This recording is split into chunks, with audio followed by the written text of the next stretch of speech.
الحمد لله رب العالمين والصلاة والسلام على رسوله الأمين نبينا محمد وعلى آله وصحبه أجمعين وبعد. محترم حاضرین مجلس، اللہ رب العالمین کا بے حد شکر و احسان اور فضل و کرم ہے کہ اس نے ہم سب کو ایک مرتبہ پھر اس دینی اور علمی مجلس میں جمع فرمایا۔ اللہ رب العالمین سے دعا ہے کہ ہمارا اس مجلس میں حاضر ہونا، دین کا علم سیکھنے کے لیے اپنا وقت لگانا، رب العالمین اسے ہم سب کی مغفرت کا ذریعہ بنائے۔ محترم حاضرین، جس کتاب کا ہم درس دے رہے ہیں وہ ہے کتاب التوحید، اور اس سے پہلے اس کتاب کے 4 ابواب یعنی 4 چیپٹر ہو چکے ہیں، 4 درس ہو چکے ہیں۔ پہلا جو درس تھا، 5 درس ہو چکے ہیں تقریباً۔ پہلا جو درس تھا وہ دراصل یہ بتانے کے لیے تھا، اس کتاب کا جو پہلا چیپٹر ہے وہ توحید جو اس دنیا کا سب سے بڑا واجب ہے، جس کے لیے اللہ رب العالمین نے پوری دنیا کو پیدا کیا ہے، اس چیز کی وضاحت کے لیے تھا۔ اللہ رب العالمین کا ارشاد ہے وَمَا خَلَقْتُ الْجِنَّ وَالْإِنسَ إِلَّا لِيَعْبُدُونَ، کہ میں نے جن اور انسانوں کو صرف اور صرف اپنی عبادت کے لیے پیدا کیا، اس کی وضاحت کے لیے تھا۔ پھر اس کے بعد جو دوسرا درس تھا وہ توحید کی فضیلت بیان کرنے کے لیے تھا، کہ توحید جو سب سے اہم، سب سے بنیادی چیز ہے، اس کی فضیلت کیا ہے۔ پھر اس کے بعد جو تیسرا درس تھا وہ ان لوگوں کے بارے میں تھا جو توحید کے تقاضے مکمل طور سے پورے کرتے ہیں، اور اللہ رب العالمین انہیں بغیر حساب اور بغیر عذاب کے جنت میں داخلہ نصیب فرمائے گا، ان کی وضاحت کے لیے تھا۔ اور چوتھا درس توحید کے مقابلے میں جو سب سے خطرناک چیز ہے، جو توحید کو ختم کر دیتی ہے، توحید کو، اس کی شرک، یعنی جس کو شرک کہتے ہیں، شرک کی وضاحت پر مشتمل تھا جو پچھلا درس تھا، کہ شرک کتنا بڑا گناہ ہے اور اللہ رب العالمین نے اس کی کتنی خطرناک سزا رکھی ہے۔ اللہ رب العالمین ارشاد فرماتے ہیں ان اللہ لا یغفر ان یشرک بہ ویغفر ما دون ذلک لمن یشاء، کہ اللہ رب العالمین اس چیز کو معاف نہیں کریں گے کہ اللہ رب العالمین کے ساتھ کسی اور کو شریک کیا جائے، اور شرک کے علاوہ جو گناہ ہیں اللہ رب العالمین اگر چاہیں تو انہیں معاف کر دیں گے۔ تو توحید کی فضیلت یہ ہے کہ اگر ایک انسان گنہگار ہو لیکن وہ موحد ہو تو اللہ رب العالمین انشاءاللہ اپنے رحم و کرم سے یا تو اسے معاف کر دیں گے، اور اگر اس کے گناہ زیادہ ہوں اور اگر اللہ رب العالمین نے اسے معاف نہیں کیا قیامت کے دن، اور اگر اسے جہنم میں ڈالا بھی، تب بھی اللہ رب العالمین اسے جہنم سے نکال کر جنت میں داخلہ نصیب فرمائیں گے۔ اس کے مقابلے میں جو شخص مشرک ہوگا، قیامت کے دن اس کی کوئی عبادت قبول نہیں ہوگی اور وہ جہنم کا مستحق ہوگا۔ یہ میں نے مناسب سمجھا کہ آپ کے سامنے جو اس سے پہلے ہمارے پچھلے درس ہو چکے ہیں ان کا خلاصہ بیان کروں۔ اب آپ نے اس سے پہلے والا جو باب پڑھا کہ توحید کے کچھ تقاضے ہیں، کیا بیان کیے گئے تھے توحید کے تقاضے؟ مکمل کوئی شخص توحید پر عمل کرنے والا کب ہوگا؟ وہ لوگ جو بغیر حساب و کتاب یا عذاب کے جنت میں جائیں گے، ان کی کچھ صفتیں آپ کو بیان کی گئی تھی۔ انہی میں سے ایک اہم چیز یہ ہے جس کو مؤلف نے بڑا اہم عنوان کے ساتھ ذکر کیا ہے، باب الدعاء الی شہادت اللہ الہ الا اللہ، کہ لا الہ الا اللہ جو کلمہ توحید ہے ہمارا، اس کی گواہی کی دعوت دینے کا بیان، لا الہ الا اللہ کی دعوت دینے کا بیان۔ تو پچھلے جو چیپٹر گزرے ہیں، جو درس گزرے ہیں، ان کے درمیان اور اس کے درمیان یہ تعلق ہے کہ مؤلف رحمہ اللہ نے جب اس بات کا ذکر کیا کہ توحید کی کیا فضیلت ہے اور توحید کے کیا تقاضے ہیں، اب ایک شخص توحید کو جان چکا ہے، اسے توحید کی معرفت حاصل ہو چکی ہے، تو اب اس کے لیے یہ مناسب نہیں ہے کہ وہ اس علم کو، اس معرفت کو صرف اپنے تک محدود رکھے، بلکہ اس کی ذمہ داری ہے کہ وہ اس توحید کی طرف لوگوں کو دعوت دے، اس توحید کے بارے میں لوگوں کو بتلائے، تاکہ اس کی توحید مکمل ہو، تاکہ اسے توحید پر عمل کرنے کا، جتنے لوگ اس پر عمل کریں اسے ان کا ثواب بھی ملے۔ تو یہ توحید کی دعوت اور توحید کی طرف بلانے کے لیے دراصل اس باب کا عنوان قائم کیا گیا ہے۔ اس میں جو مؤلف نے سب سے پہلی آیت ذکر کی ہے، اللہ رب العالمین ارشاد فرماتے ہیں قل هذه سبیلی ادعو الی اللہ علی بصیرۃ انا ومن اتبعنی وسبحان اللہ وما انا من المشرکین۔ یہ سورہ یوسف کی آیت نمبر 108 ہے۔ اس کا ترجمہ یہ ہے کہ اے نبی صلی اللہ علیہ وسلم آپ کہہ دیجئے هذه سبیلی، یہ میرا راستہ ہے، ادعو الی اللہ علی بصیرۃ انا ومن اتبعنی، میں اور میرے ساتھی یعنی جو میرے متبعین ہیں، جو میرے فرمانبردار لوگ ہیں، وہ اللہ رب العالمین کی طرف اسی راستے کی طرف بلاتے ہیں، پورے یقین کے ساتھ، پورے علم کے ساتھ۔ وسبحان اللہ، اور اللہ رب العالمین کی ذات پاک ہے تمام عیوب سے، تمام کمیوں سے، تمام نقائص سے، اللہ رب العالمین کی ذات پاک ہے۔ وما انا من المشرکین، اور میں مشرکوں میں سے نہیں ہوں۔ یہاں دراصل مؤلف ایک بڑی اہم چیز کی طرف توجہ دلا رہے ہیں۔ وہ اہم چیز یہ ہے کہ جب توحید کی اتنی بڑی فضیلت ہے، جب توحید سب سے اہم چیز ہے، تو انسان پر لازم ہے کہ جب وہ کسی کو دعوت دے تو ابتدا کس سے کرے؟ توحید سے کرے۔ سب سے پہلے اسے توحید کی طرف دعوت دے۔ توحید یعنی اللہ رب العالمین ہی حقیقی معنوں میں معبود ہے، وہی عبادت کا مستحق ہے۔ اللہ رب العالمین خالق ہے، بندے مخلوق ہے۔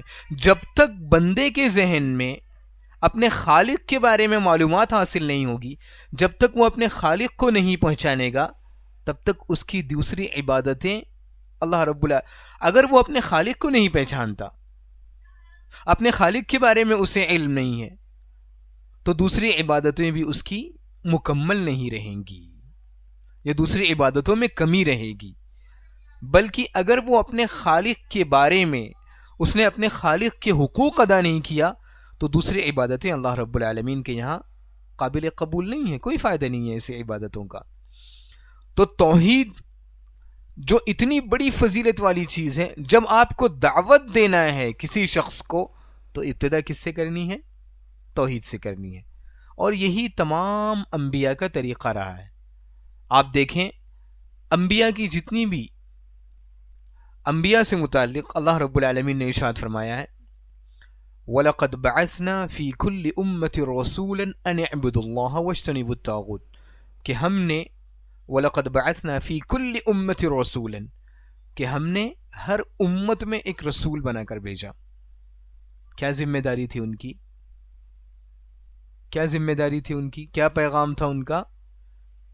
انہوں نے جو دعوت دی، سب سے بنیادی دعوت، سب سے اہم دعوت، سب سے پہلی دعوت کیا تھی؟ صرف اور صرف اللہ رب العالمین کی عبادت کرو، اور طاغوت کی عبادت سے بچو، یعنی غیر اللہ کی، کسی بھی مخلوق کی عبادت سے بچو، یعنی شرک سے بچو، اللہ رب العالمین کے ساتھ کسی اور کی عبادت کرنے سے۔ اور اسی چیز کو اللہ کے نبی صلی اللہ علیہ وسلم نے اپنے بارے میں بیان فرمایا۔ اللہ کے نبی صلی اللہ علیہ وسلم نے کیا بیان فرمایا؟ ہذہ سبیلی، یہ میرا راستہ ہے، یعنی توحید کی طرف دعوت دینا، یہ میرا راستہ ہے۔ ادعو الی اللہ، قل ہذہ سبیلی، اے نبی صلی اللہ علیہ وسلم آپ کہہ دیجئے میری راہ یہی ہے۔ ادعو الی اللہ، میں اللہ رب العالمین کی طرف دعوت دیتا ہوں۔ اللہ رب العالمین کی طرف دعوت دینے کا کیا مطلب ہے؟ توحید کی دعوت دینا، اللہ رب العالمین کے بتائے ہوئے راستے کی طرف دعوت دینا۔ یہ اللہ کے نبی صلی اللہ علیہ وسلم کیا کرتے تھے، اور اللہ کے نبی صلی اللہ علیہ وسلم کے جو صحابہ کرام تھے ان کی بھی دعوت کی یہی خاص بات تھی کہ انہوں نے توحید کی طرف سب سے پہلے دعوت دی۔ اور اللہ کے نبی صلی اللہ علیہ وسلم کی زندگی میں ابھی ہمارے سامنے آگے آئیں گے کہ اللہ کے نبی صلی اللہ علیہ وسلم نے اپنے صحابہ اکرام کو بھی اسی چیز کی وصیت کی، اسی چیز کا حکم دیا. آگے آئے گا آپ کے سامنے کہ اللہ کے نبی صلی اللہ علیہ وسلم نے حضرت معاذ رضی اللہ تعالیٰ عنہ کو اور حضرت علی رضی اللہ تعالیٰ عنہ کو اسی چیز کا حکم دیا. آگے اللہ رب العالمین ارشاد فرماتے ہیں، اس چیز پر غور کیجیے آپ، ادعو الی اللہ، میں اللہ رب العالمین کی طرف دعوت دیتا ہوں. اللہ رب العالمین کی طرف دعوت دینے کا کیا مطلب ہے؟ میں نے آپ کے سامنے تھوڑی دیر پہلے وضاحت کی. کیا مطلب ہے اس کا؟ توحید کی طرف دعوت دینا، اللہ رب العالمین کے دین کی طرف دعوت دینا. اور یہ اتنی گہری چیز ہے، یہ اتنا گہرا نقطہ ہے، یہ اتنا گہرا پوائنٹ ہے کہ اگر آپ کو پتہ لگانا ہے کہ ہمارے یہاں مسلمانوں میں مختلف جماعتیں ہیں، تبلیغی جماعت ہے، جماعت اسلامی والے ہیں، یا قبر پرست ہیں، بریلوی حضرات ہیں، یہ سب اپنے آپ کو یہ کہتے ہیں کہ ہم دین کی دعوت دے رہے ہیں. صحیح ہے؟ سب یہی کہتے ہیں کہ ہم دین کی دعوت دے رہے ہیں. لیکن ایک مومن کیسے پہچانے گا کہ یہ حقیقی معنوں میں دین کی دعوت ہے یا اپنی پارٹی کی طرف، اپنی جماعت کی طرف دعوت ہے؟ کیسے پہچانیں گے آپ؟ کیسے پہچانیں گے؟ دو چیزوں سے. اس کو ذہن میں بیٹھا لیں، یہ اصول ہے، یہ قانون ہے، اس کو ذہن میں بیٹھا لیں آپ. اس سے آپ کسی بھی دعوت کو پہچان جائیں گے. اگر وہ جو بھی جماعت والے ہیں، چاہے وہ تبلیغی ہو، چاہے وہ جماعت اسلامی ہو، چاہے وہ بریلوی ہو، اگر وہ توحید کی طرف دعوت دے رہے ہیں، صرف اللہ رب العالمین کی طرف دعوت دے رہے ہیں، کوئی بھی جماعت، تو یہ اس کے حق ہونے کی دلیل ہے، توحید کی طرف دعوت. لیکن وہ توحید کی دعوت نہ دے کر اپنے کسی جماعت کے بزرگ کی طرف بلا رہے ہیں آپ کو، دین کے کچھ احکام کی دعوت دے کر دراصل وہ آپ کو اپنی جماعت میں شامل کرنا چاہتے ہیں، اپنے کسی بزرگ کی طرف دعوت دے رہے ہیں، تو آپ یہ سمجھ لیں کہ وہ دعوت اللہ نہیں ہے، یعنی اللہ رب العالمین کی طرف دعوت نہیں ہے، وہ دعوت الجماعات ہے، وہ اپنی جماعت کی طرف لوگوں کو بلا رہے ہیں. مثال کے طور سے آپ تبلیغی جماعت کو دیکھیں، اگر کوئی شخص جب وہ دعوت دیتے ہیں تو ان کے یہاں دعوت کے 6 اصول ہیں، اور ان کے یہاں یہ چیز ہے کہ وہ اس چیز پر توجہ کر دیتے ہیں کہ بندہ کم از کم مسجد میں آ جائے، نماز ادا کرنے لگے. آپ نے دیکھا ہوگا، خود آپ کو زیادہ تجربہ ہوگا. اور بندہ یہ جان جائے کہ اللہ رب العالمین میرا خالق ہے، اللہ رب العالمین میرا رازق ہے. لیکن وہ اس بندے کو مکمل توحید نہیں بتلاتے، یہ نہیں بتلاتے کہ جب اللہ رب العالمین ہی خالق ہے تو اللہ رب العالمین ہی عبادت کا مستحق ہے. اور جب بندہ ان کے پاس آ جاتا ہے، ان کی جماعت میں داخل ہو جاتا ہے، تو وہ کون سی کتاب کا درس دینا شروع کرتے ہیں؟ اس کتاب میں جو فضائل اعمال ہے، آپ دیکھیں، بدعات، واقعات، خواب، کشف، الہام، یہ تمام چیزوں سے، اور من گھڑت قصے، ضعیف اور موضوع حدیثیں، ان تمام چیزوں سے وہ کتاب، یہ چیزیں اس کتاب میں آپ کو جگہ جگہ مل جائیں گی. وقت نہیں ہے کہ میں آپ کو تفصیل سے ایک ایک چیز بتاؤں، لیکن انشاءاللہ کبھی وقت آئے گا تو تفصیل سے ایک ایک چیز آپ کے سامنے واضح کی جائے گی. اور اس کے تناظر میں وہ در حقیقت کس کی دعوت دیتے ہیں؟ وہ تصوف کی دعوت دیتے ہیں. ان کے جو بزرگ ہوتے ہیں، ان بزرگوں کی تعظیم کی دعوت دیتے ہیں. یہ ہمارے فلاں بزرگ ہیں، یہ ہمارے فلاں بزرگ ہیں، فلاں بزرگ کے ہاتھ پر بیعت ہونی چاہیے کیونکہ وہ بڑے اللہ والے ہیں.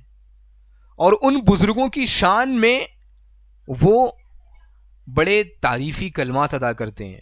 فلاں بزرگ بڑے نیک ہیں، تہجد گزار ہیں، ان کو اتنی مرتبہ خواب میں اللہ کے نبی صلی اللہ علیہ وسلم کی زیارت نصیب ہوئی.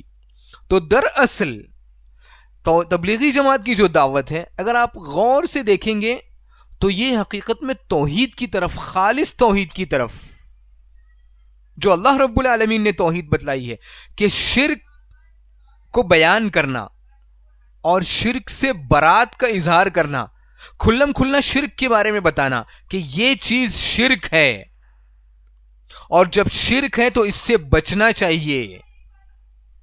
یہی وجہ ہے کہ آپ دیکھیں گے تبلیغی جماعت کے جو لوگ ہیں ان کے یہاں اسلام میں ایک چیز ہے امر بالمعروف نہی عن المنکر. کیا مطلب ہے اس کا؟ نیک کام کا حکم دینا اور برے کام سے روکنا.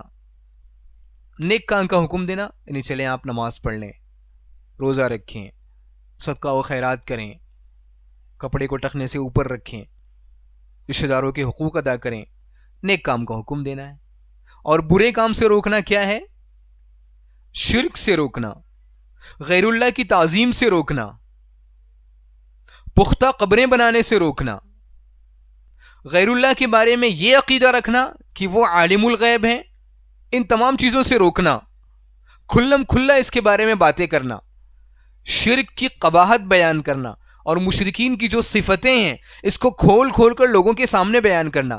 یہ چیزیں آپ کو تبلیغی جماعت میں نہیں ملیں گی. سمجھ رہے ہیں آپ؟ کیونکہ ان کے یہاں کیا چیز ہے کہ آپ کو نہیں عن المنکر نہیں کرنا ہے، آپ کو امر بالمعروف کرنا ہے، بھلائی کے کام کا حکم دینا ہے. تو یہ جو اصول ہے اللہ کے نبی صلی اللہ علیہ وسلم، اللہ رب العالمین نے جو حکم دیا ہے، ادعو الی اللہ، میں اللہ رب العالمین کی طرف بلاتا ہوں. اللہ رب العالمین کی توحید کی طرف بلانا، خالص توحید کی طرف. یہ چیز آپ کو دوسری جماعتوں میں نہیں ملے گی. آپ جماعت اسلامی کو دیکھ لیں. جماعت اسلامی اگر کوئی شخص ان کی تنظیم سے متاثر ہوتا ہے تو وہ اس کے ہاتھ میں مولانا مودودی کا لٹریچر دیتے ہیں اور مولانا مودودی کی تعظیم کرواتے ہیں. تو وہ شخص مولانا مودودی اس کی نگاہ میں بڑے مقدس بن جاتے ہیں، بڑے معظم بن جاتے ہیں. اور وہاں آپ کو توحید کی چیزیں نہیں ملیں گی. جماعت اسلامی کے یہاں جو توحید ہم جو اہل حدیث ہیں جو کھل کے بیان کرتے ہیں کہ یہ توحید ہے اور یہ شرک ہے، یہ صحیح ہے یہ غلط ہے، یہ چیز آپ کو ان کے یہاں نہیں ملیں گی. ان کے یہاں کیا ہے کہ لوگوں کو اچھی اچھی باتیں بتلائیں اور لوگوں کو ان موضوعات پر گفتگو نہ کریں جس سے لوگ متنفر ہوتے ہوں، جس سے لوگ آپ سے دور بھاگیں. یہ ان کے یہاں سب سے اہم چیز ہے. لوگوں کو جمع کر کے رکھیں اور ایسی باتیں نہ کریں جس سے لوگوں کے درمیان انتشار پیدا ہوتا ہے، جس سے لوگ آپ سے دور بھاگیں. تو یہ جو اصول ہے کہ ادعو الی اللہ، میں اللہ کی طرف دعوت دیتا ہوں، توحید کی طرف دعوت دینا بڑی گہری بات ہے. اگر آپ کو جاننا ہو کسی بھی تنظیم کو یا کسی بھی جماعت کو، اگر آپ کو جاننا ہو کہ یہ حق پر ہے یا حق پر نہیں ہے، تو اس کے جو فاؤنڈر ہوتے ہیں آپ ان کی زندگی دیکھ لیں کہ ان کی زندگی کس طرح سے ہے. تبلیغی جماعت کے جو بڑے بڑے جو بزرگ گزرے ہیں، مولانا الیاس، مولانا زکریا، آپ ان کی زندگی دیکھ لیں. ان کی زندگی تصوف سے بھری ہوئی ہے. ان کے یہاں آپ کو بدعتی قسم کی بیعتیں ملیں گی. ان کے یہاں آپ کو گڑے ہوئے اذکار ملیں گے. خوابوں اور کشف کے ذریعہ بہت ساری چیزیں آپ کو مل جائیں گی. مولانا مودودی کی آپ زندگی دیکھیں، ان میں آپ کو صحابہ اکرام کے خلاف بڑی گستاخیاں ملیں گی، بلکہ نبیوں کے خلاف گستاخی ملے گی. مولانا مودودی کی کتابوں میں توحید کی وضاحت نہیں ملے گی. تو یہ جو اصول اللہ رب العالمین نے دیا ہے کہ اے نبی صلی اللہ علیہ وسلم آپ کہہ دیجئے کہ یہ میرا راستہ ہے اور میں اللہ کی طرف بلاتا ہوں. کوئی بھی شخص جو اللہ کی طرف بلانے والا ہوگا وہ اللہ کی باتیں پیش کرے گا. کیسے پتہ چلے گا آپ کو کہ یہ اللہ کی باتیں پیش کر رہا ہے؟ وہ آپ کے سامنے اللہ کے نبی صلی اللہ علیہ وسلم کی بھی باتیں پیش کرے گا، حدیثیں پیش کرے گا، توحید کی دعوت دے گا. آپ کو کھلم کھلا آپ کو توحید کی دعوت دے گا. شرک سے کھلم کھلا آپ کو ڈرائے گا کہ یہ چیز شرک ہے، اس سے بچنا چاہیے، اور یہ مشرک ہے، ان کے یہاں شرک موجود ہے اور ہمیں اس چیز سے بچنا چاہیے. یہ اللہ کے نبی صلی اللہ علیہ وسلم کی کھلی ہوئی دعوت تھی. آگے اسی آیت میں کیا ہے؟ علی بصیرہ. اللہ کے نبی صلی اللہ علیہ وسلم نے کیا ارشاد فرمایا کہ میں یہ جو توحید کی دعوت دیتا ہوں یہ بصیرت کی روشنی میں دعوت دیتا ہوں. بصیرت کسے کہتے ہیں؟ علم، دلائل کی روشنی میں گفتگو کرنا، علم کی روشنی میں گفتگو کرنا. تو چونکہ توحید سب سے بڑا واجب ہے اور اس کی دعوت دینا بھی واجب ہے، اور یہ واجب اسی وقت ادا ہوگا جب اس کا علم حاصل کیا جائے. تو توحید کا علم حاصل کرنا بھی کیا ہوا؟ واجب ہوا. اور جب آپ کو توحید کی دعوت دینی ہے تو علم حاصل کرنا آپ پر بدرجہ اولا واجب ہوا. تو بغیر علم کے دعوت نہیں ہوتی، ورنہ وہ دعوت ایک مصیبت بن جائے گی. اللہ کے نبی صلی اللہ علیہ وسلم کو اللہ رب العالمین نے اسی چیز کا حکم دیا، اور خود صحابہ اکرام نے بھی دعوت دینے سے پہلے اللہ کے نبی صلی اللہ علیہ وسلم کے پاس علم حاصل کیا. تیسری اہم چیز اس چیز میں کیا بتائی گئی ہے اس آیت میں؟ وما انا من المشرکین. اللہ کے نبی صلی اللہ علیہ وسلم نے صاف صاف اعلان کیا میں مشرکوں میں سے نہیں ہوں. کیا مطلب ہے اس کا؟ اللہ کے نبی صلی اللہ علیہ وسلم نے شرک سے ڈرایا اپنی امت کو، ڈرایا، شرک سے ڈرایا اللہ کے نبی صلی اللہ علیہ وسلم نے، شرک کی علامتیں بتلائی، شرک سے ڈرایا، اور پھر اس کے بعد اللہ کے نبی صلی اللہ علیہ وسلم نے مشرکین سے برات کا اظہار بھی کیا کہ میں مشرکوں میں سے نہیں ہوں. اس سے کیا پتہ چلتا ہے کہ ایک آدمی جب شرک سے ڈراتا ہے تو اسے اس بات کا اعلان کرنا چاہیے کہ میرا تعلق مشرکوں میں سے نہیں ہے، یعنی میں مشرکوں سے میل جول نہیں رکھتا، مشرکوں سے میں برات کا اظہار کرتا ہوں. اور کئی آیتوں میں اس چیز کی وضاحت کی گئی ہے. تو یہ آیت بڑی گہری آیت ہے. اس آیت میں یہ بتلایا گیا ہے کہ سب سے پہلی چیز جو آپ کو دعوت دینی ہے وہ توحید کی دعوت دینی ہے، اور توحید کی دعوت علم کی روشنی میں ہونی چاہیے. اور اس آیت میں آپ کو جو مختلف جماعتیں یا مختلف تنظیمیں مسلمانوں کے درمیان موجود ہیں، حق کو پہچاننے کا ایک اصول بیان کیا گیا ہے. وہ جماعت جو توحید کی طرف دعوت دیتی ہے، توحید کو مختلف انداز میں دلائل کی روشنی میں سمجھاتی ہے، آپ کو پتہ لگ جانا چاہیے کہ وہ جماعت حق پر ہے. لیکن اس کے علاوہ اگر کوئی جماعت اپنے بزرگوں کی دعوت دیتی ہے، اپنی تنظیم میں شامل ہونے کی دعوت دیتی ہے، یا اپنی خاص سوچ اور اپنی خاص فکر کو لوگوں کے درمیان پھیلانے کی دعوت دیتی ہے، تو وہ حق پر نہیں ہے، آپ کو اس سے بچنا چاہیے. اسی طرح اس باب میں مؤلف نے ایک دوسری حدیث ذکر کی ہے. وہ حدیث کیا ہے؟ اللہ کے نبی صلی اللہ علیہ وسلم نے حضرت معاذ ابن جبل رضی اللہ تعالی عنہ کو یمن کی طرف داعی بنا کر بھیجا. یمن، آپ جانتے ہیں یمن کہاں ہے؟ مکہ سے اگر آپ نیچے اتریں گے، ساؤتھ نیچے اتریں گے مکہ سے، آپ کو مکہ سے نیچے طائف آئے گا، طائف کے نیچے الباحہ، ابہا، یہ جو تمام جو علاقے ہیں، اور پورے نیچے یمن تک یہ علاقے، ان کو یمن کہتے ہیں، نیچے کا علاقہ. ان کی طرف اللہ کے نبی صلی اللہ علیہ وسلم نے حضرت معاذ رضی اللہ تعالیٰ عنہ کو دعوت دینے کے لیے بھیجا. تھوڑی دیر کے لیے غور کریں آپ توجہ کے ساتھ. اور وہاں اس علاقے میں اہل کتاب رہتے تھے، مطلب یہود اور نصارہ رہتے تھے وہاں. اللہ کے نبی صلی اللہ علیہ وسلم نے جب ان کو یہود اور نصارہ کے پاس دعوت دینے کے لیے بھیجا، کیا یہود اور نصارہ کے پاس انبیاء نہیں آئے تھے؟ کون کون سے نبی آئے تھے؟ یہودی کس نبی کو مانتے ہیں؟ اور عیسائی نصارہ عیسیٰ علیہ السلام کو. مطلب یہ ہے کہ ان کے پاس انبیاء کی تعلیمات تھی، وہ انبیاء کو جانتے تھے، ہے کہ نہیں؟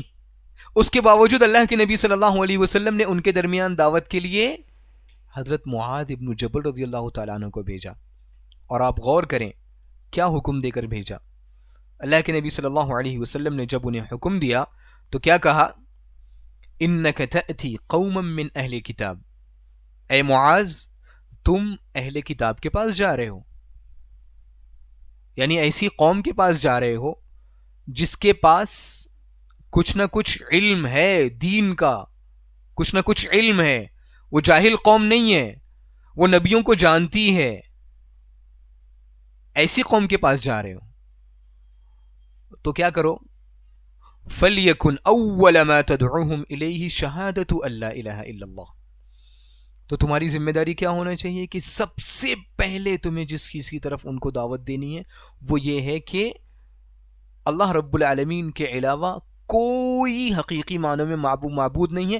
اس کی شہادت کی دعوت دینی ہے کہ وہ اس بات کی گواہی دیں کہ اللہ رب العالمین کے علاوہ کوئی بھی حقیقی معنوں میں عبادت کے لائق نہیں ہے. تمہیں سب سے پہلے اس چیز کی دعوت دینی ہے کہ وہ گواہی دیں اس چیز کی. پھر کیا کرنا ہے؟ اگر انہوں نے یہ بات مان لی فَإِنْهُمْ أَطَاعُوكَ لِذَلِكَ فَأَعْلِمْهُمْ أَنَّ اللَّهَ افْتَرَضَ عَلَيْهِمْ 5 صَلَوَاتٍ فِي كُلِّ يَوْمٍ وَلَيْلَةٍ. اگر انہوں نے تمہاری یہ بات مان لی یعنی توحید کی دعوت قبول کر لی تو پھر تمہاری ذمہ داری کیا ہے؟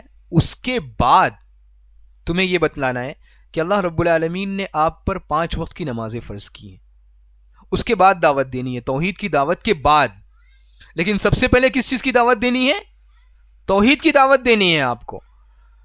تو توحید کی دعوت چاہے آپ کسی یہودی کو دیں، چاہے آپ کسی نصارہ کو دیں، یعنی ایسے شخص کو جو پڑھا لکھا ہو یا پڑھا لکھا نہ ہو، کسی بھی معاشرے میں آپ کو اپنی دعوت کی ابتدا کرنی ہو تو دعوت کی ابتدا کس سے ہوگی؟ توحید سے ہوگی. ابھی میں نے اس سے پہلے والی آیت میں کیا بتلایا آپ کو کہ اللہ کے نبی صلی اللہ علیہ وسلم اپنے بارے میں کہہ رہے ہیں کہ میں اللہ رب العالمین کی طرف بلاتا ہوں. اور یہاں اللہ کے نبی صلی اللہ علیہ وسلم نے کیا حکم دیا حضرت معاذ کو کہ تمہاری دعوت کی ابتدا بھی کس سے ہونی چاہیے؟ توحید سے ہونی چاہیے. تو توحید سے ابتدا کرنا، اپنی دعوت کی ابتدا کرنا، توحید پر مکمل توجہ دینا، اور توحید کے بعد ایک انسان کی توحید درست ہو جائے، وہ توحید کی دعوت قبول کر لے اور توحید کے بعد دوسری چیزوں کی دعوت دینا، یہ انبیاء کرام کی دعوت کا طریقہ رہا ہے، ان کی دعوت کا منہج رہا ہے. یہاں ایک خاص چیز ہے، کوئی بتلا سکتا ہے کہ کیوں ہم نے یہ حدیث ذکر کی یا مؤلف نے یہ حدیث ذکر کی؟ ایک خاص وجہ ہے. بہت بہتر، اور تھوڑا سا قریب پہنچے، کوئی اور تھوڑا سا قریب پہنچے. اگر آپ اپنی دعوت کی ابتدا نماز سے کر رہے ہیں، یعنی لوگوں کو جا جا کر نماز کے لیے بلا رہے ہیں کہ چلیں نماز پڑھ لیں، نماز تک آ جائیں، اور اسی پر آپ کا فوکس ہے، تو آپ انبیاء کی دعوت کے طریقے کے خلاف جا رہے ہیں. انبیاء کی دعوت کا طریقہ کیا ہے؟ سب سے پہلے اس شخص کی توحید درست کی جائے، اور جب اسے توحید سمجھ میں آ جائے تو اسے نماز کے بارے میں بتلایا جائے، عبادت کے بارے میں بتلایا جائے. کیوں؟ کیونکہ ایک آدمی عبادتیں کر لے، روزے رکھ لے، اور اس کی توحید درست نہ ہو تو اس کا کوئی فائدہ ہے قیامت میں؟ دنیا والوں کی نگاہ میں وہ نمازی ہوگا، عبادت گزار ہوگا، لیکن آخرت میں اگر اس کی توحید ہی درست نہیں ہے، اسے پتہ ہی نہیں ہے کہ شرک کیا ہے.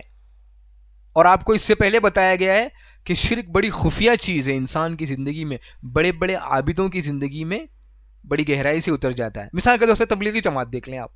ایک مثال میں آپ کو دیتا ہوں، مثال، تفصیل کا موقع نہیں ہے.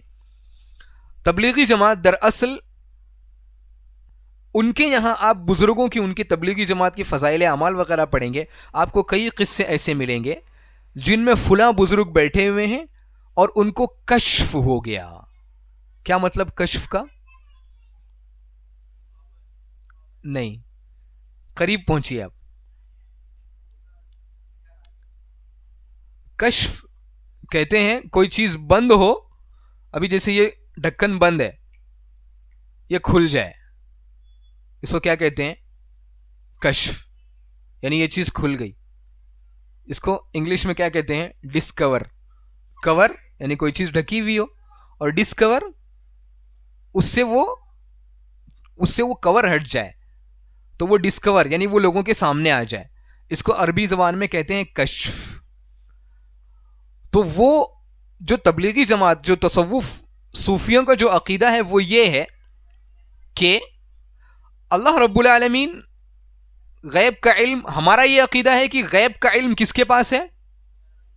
صرف اور صرف اللہ رب العالمین کے پاس ہے. اور اللہ رب العالمین اپنے بندوں میں سے جسے چاہیں، یعنی رسولوں کو اللہ رب العالمین غیب کی خبریں بتا دیتے ہیں. یعنی قیامت تک کے دن یعنی قیامت میں کیا ہونے والا ہے. اللہ کے نبی صلی اللہ علیہ وسلم نے بتلایا ہے کہ قیامت سے پہلے یہ واقعات ہوں گے, یا قیامت میں قبر میں جانے کے بعد انسان کے ساتھ کیا سلوک کیا جائے گا. فرشتے آئیں گے, آپ کا حساب, آپ سے سوالات کریں گے, اور قبر میں جانے کے بعد اگر مومن ہوگا تو اس کی کیا کیفیت ہوگی. یہ تمام کی تمام چیزیں غیب ہیں, لیکن اللہ رب العالمین نے ہمارے نبی صلی اللہ علیہ وسلم کو بتلا دیا, اور ہمارے نبی صلی اللہ علیہ وسلم نے ہمیں بتلایا, تو وہ ہمارے لیے غیب نہیں رہی. سمجھ رہے ہیں آپ اس چیز کو گہرائی سے سمجھیں. لیکن تبلیغی جماعت کے یہاں یا تصوف کے یہاں, اہل تصوف کے یہاں کیا چیز ہے کہ اللہ کے کچھ خاص بندے ہوتے ہیں جن سے اللہ رب العالمین دنیا کا پردہ ہٹا دیتا ہے, تو اوپر آسمان میں کیا ہو رہا ہے یا دنیا میں کیا ہو رہا ہے ان کو دکھ جاتا ہے. اسے کہتے ہیں کشف ان کے یہاں. یعنی آپ ابھی انڈیا میں بیٹھے ہیں, وکرولی میں بیٹھے ہیں, میں کرلا سے آیا ہوں, میرے آفس میں کیا ہو رہا ہے مجھے پتہ چل گیا. کیسے پتہ چلا؟ میں نے آنکھ بند کی اور سامنے سے ایک پردہ ہٹ گیا, اللہ رب العالمین نے مجھے دکھلا دیا. یہ ہے کشف. تو ان کے یہاں آپ کتابوں میں ایسے واقعات پڑھیں گے کہ ایک شخص بیٹھا ہوا ہے اور دوسرے ملک میں کیا ہو رہا ہے اسے بطور کشف پتہ چل گیا. یہ تمام کی تمام چیزیں, یہ تمام کے تمام عقیدیں قصے کے ذریعہ, فلاں بزرگ کو خواب آیا, فلاں بزرگ کو کشف ہوا, وہ اپنے متبعین کے دل میں, ان کے ذہن میں بیٹھاتے رہتے ہیں. تو اس سے کیا ہوتا ہے, اگر کسی شخص کے یہاں یہ عقیدہ ہو تو کیا اس کے یہاں توحید مکمل طور سے صاف ستھری واضح رہے گی؟ اس کے ذہن میں یہ آئے گا کہ فلاں بزرگ بڑے پہنچے ہوئے ہیں, انہیں اللہ نے اتنی طاقت دے رکھی ہے کہ وہ اللہ ان کے لیے پردے ہٹا دیتا ہے. تو وہ اس شخص کے بارے میں تقدس کا عقیدہ رکھے گا کہ فلاں بزرگ بہت پہنچے ہوئے ہیں, تو پھر وہ فلاں بزرگ کی تعظیم کرے گا, حد سے زیادہ تعظیم کرے گا, کبھی کبھی ان کے سامنے آنے سے ڈرے گا. اور اس طرح کے واقعات آپ کو مل جائیں گے کہ جو ان کے مرید ہیں وہ ان کے سامنے آنے سے ڈرتے تھے, اور کبھی کبھی سامنے آتے ہیں تو دل پر ہاتھ رکھتے ہیں کہ ایسا نہ ہو کہ ان کے دل کا پردہ سامنے والے پیر صاحب کے سامنے کھل جائے, دل کے اندر کیا ہے وہ پیر صاحب کو پتہ چل جائے. اب کسی شخص کے یہاں اگر یہ تمام چیزیں ہوں گی, کیا اس کے ذہن میں توحید کا مکمل تصور آئے گا؟ کیا اس کے یہاں اللہ رب العالمین کی حقیقی تعظیم ہوگی؟ کیا وہ اللہ رب العالمین سے اسی طرح ڈرے گا جس طرح ایک موحد ڈرتا ہے کہ اس دنیا میں رات کی تنہائی میں, تاریکی میں بھی جو بھی چیز ہو رہی ہے وہ صرف اور صرف اللہ رب العالمین جانتا ہے, اللہ کے علاوہ کوئی نہیں جانتا. اور جب اللہ تعالیٰ جانتا ہے تو ہمیں ڈرنا کس سے ہے؟ صرف اللہ سے. مخلوق سے ہمیں ڈر کے کوئی فائدہ نہیں ہے, مخلوق سے ہمیں نہیں ڈرنا ہے. تو آپ دیکھیں, جب توحید کمزور ہوگی, جب توحید کی طرف دعوت نہیں دی جائے گی, جب توحید وضاحت کے ساتھ کھلم کھلا بیان نہیں کی جائے گی, اور چور دروازے سے اپنی اپنی جماعت کے بزرگوں کی تعظیم کروائی جائے گی, تو انسان کی توحید میں خلل آئے گا. اور جب توحید میں خلل آئے گا تو یہ خلل دوسری چیزوں میں بھی لے کر جائے گا ایک انسان کو. اس سے اللہ رب العالمین کی تعظیم میں کمی ہوگی, اور شرک اس شخص کی زندگی میں ایسے آ جائے گا کہ اسے محسوس بھی نہیں ہوگا, اور اس کی عبادتیں تباہ ہو جائیں گی. اسی طرح اللہ کے نبی صلی اللہ علیہ وسلم نے حضرت علی رضی اللہ تعالی عنہ کو جب جنگ خیبر میں جھنڈا دیا تو اللہ کے نبی صلی اللہ علیہ وسلم نے انہیں بڑی وضاحت کے ساتھ یہ حکم دیا. کیا حکم دیا؟ کہ انفذ علی رسلک حتی تنزل بساحتہم. جب اللہ کے نبی صلی اللہ علیہ وسلم نے انہیں جھنڈا دیا تو اللہ کے نبی صلی اللہ علیہ وسلم نے انہیں کہا کہ تم اطمینان کے ساتھ, سکون کے ساتھ اپنے محاذ پر یا اپنے کام پر جاؤ.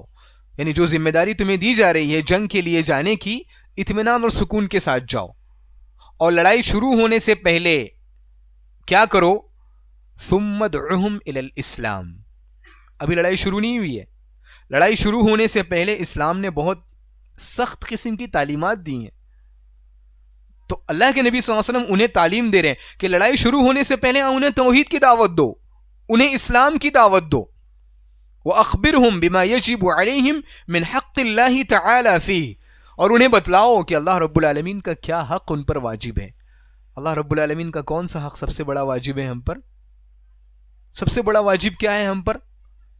توحید.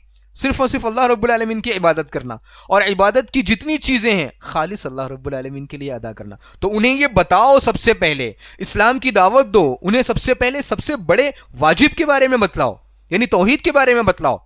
تصور کریں آپ، جنگ کا ماحول ہے، جنگ کے لیے جا رہے ہیں، لیکن اللہ کے نبی صلی اللہ علیہ وسلم نے کیا کہا؟ پہلے دعوت دینی ہے. دعوت کس چیز کی دینی ہے؟ توحید کی طرف. اور اس سے پہلے حضرت معاذ بن جبل رضی اللہ تعالیٰ عنہ کو جو بھیجا اللہ کے نبی صلی اللہ علیہ وسلم نے دعوت دینے کے لیے، انہیں کیا حکم دیا کہ تم یہود و نصارہ کے پاس جا رہے ہو تو تمہیں سب سے پہلے کس چیز کی دعوت دینی ہے؟ توحید کی دعوت دینی ہے.